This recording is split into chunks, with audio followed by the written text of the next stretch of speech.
kali ketiga. Kemarin kita telah berbicara sampai di Agustinus, maka sesuatu Civitas Dei, kota Allah, ditulis, dan Agustinus berada di dalam keadaan yang sangat-sangat menyedihkan. Karena apa? Zaman dia itu politik dunia telah merajalela, dan musuh dan tentara daripada orang-orang yang kafir sedang mau merobek-robek, merusuhkan, merontokkan kerajaan Romawi. Dan di situ dia melihat yang sudah susah payah didirikan kekristenan, yaitu sejak Konstantin, maka orang Kristen diakui sebagai yang beriman yang sah, dan kerajaan Roma telah menerima secara resmi orang Kristen sebagai orang yang mulia, dan agama Kristen agama yang diakui oleh kerajaan. Tapi sekarang barbar dan semua sedang mengepung dan sedang akan merontokkan segala kemuliaan daripada kerajaan Romawi. Maka dia membayangkan kuasa Allah akan terus menuju kepada kemenangan terakhir, dan kekuatan dunia yang akan menyusut terus sampai hari kiamat.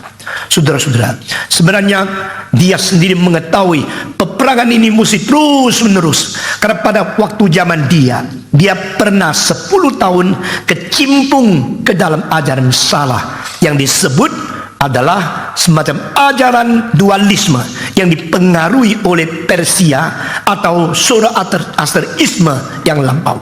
Dan dia sendiri akhirnya telah lepas daripada Manikaisme melalui panggilan Tuhan, melalui pengertian firman, maka dia meninggalkan kegelapan datang kepada terang. Peperangan sebagai satu konsep dasar dan pelayanan Agustinus tak pernah lepas daripada seluruh pengertian dan kesadaran dia.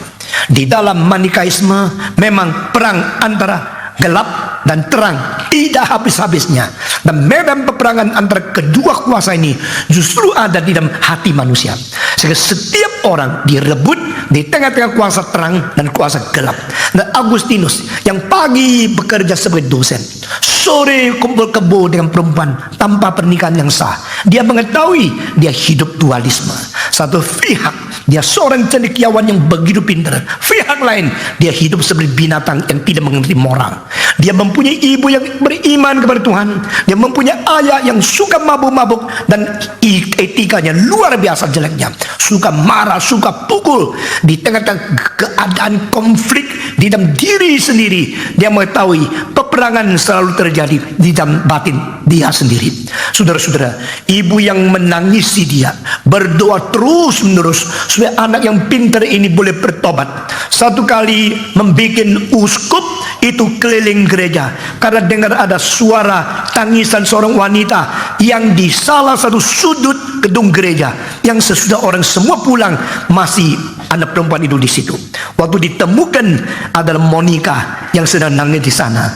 Lalu dia tanya, "Kenapa kau menangis?" "Hei perempuan," Monica mengatakan, "Tuhan Allah telah mengkaruniakan seorang anak yang sangat jenius kepada saya. Tapi dia seorang yang berdosa, seorang berzina, seorang yang tidak tahan nafsu, seorang yang berbuat segala kejahatan yang sangat menyedihkan aku.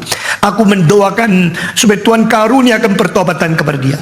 Aku mendoakan supaya Tuhan memberikan kesadaran kepada dia. Saya tidak mau anak saya binasa karena dosa."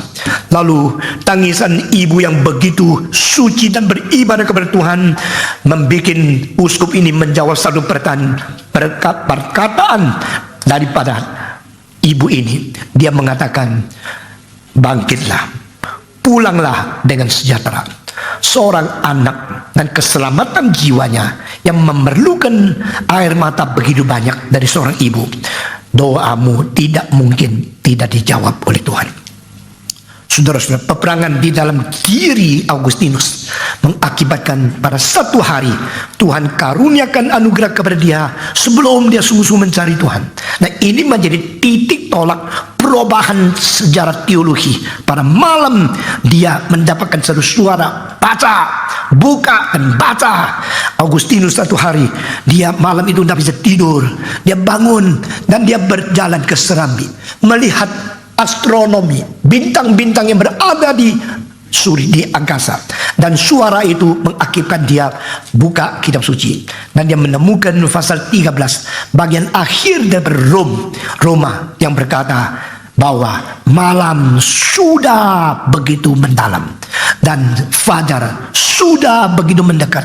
Tinggalkan engkau dari segala kejahatan, tinggalkan kegelapan, dan bersalutlah dengan senjata terang, yaitu jangan mabuk, jangan iri, jangan suka marah-marah, dan engkau harus bersalut dengan Kristus di dalam hidupmu. Wah, dia sama sekali digugah dan dia sadar dia mulai hari itu menjadi orang Kristen yang sungguh-sungguh beribadah kepada Tuhan. Dia berhentikan hidup kumpul kebo dengan wanita yang disenangi, dan anak itu diterima oleh dia sendiri.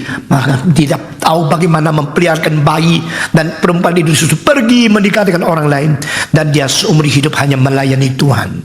Tidak lama kemudian anak ini mati. Dia begitu sedih melihat anak yang dibuahi melalui perjinahan itu meninggal dunia, dan dia menyerahkan seluruh hidup kepada Tuhan. Saudara-saudara, hari malam itu, perubahan itu menurut Paul Tillich adalah perubahan sejarah manusia. Karena di situ seorang pemuda yang berpaling kembali kepada Tuhan mulai terjun ke dalam peperangan iman dari abad ke abad dan menentukan seluruh arah sejarah teologi dan iman dengan seluruh umat manusia. Saudara-saudara, Augustinus adalah orang pertama yang menemukan cara menginterpretasi sejarah melalui konsep waktu di dalam kitab suci. Karena sebelum itu di timur adalah reinkarnasi, di barat adalah spirit shape of the cyclus di dalam waktu. Jadi waktu itu resiklus terus. Di timur dipakai untuk hidup berputar-putar di dalam reinkarnasi. Di dalam barat sebagian pakai ke dalam filsafat hidup, sebagian hanya mengerti waktu itu tidak hentian diputar. Tapi orang pertama di sejarah yang menemukan waktu bukan resiklus, waktu bukan putar terus menerus, waktu adalah linear dari titik permulaan sampai titik akhir, never return, goes onward and until the eschatos point. Nah, pikiran ini hanya mungkin ditemukan di dalam kitab suci.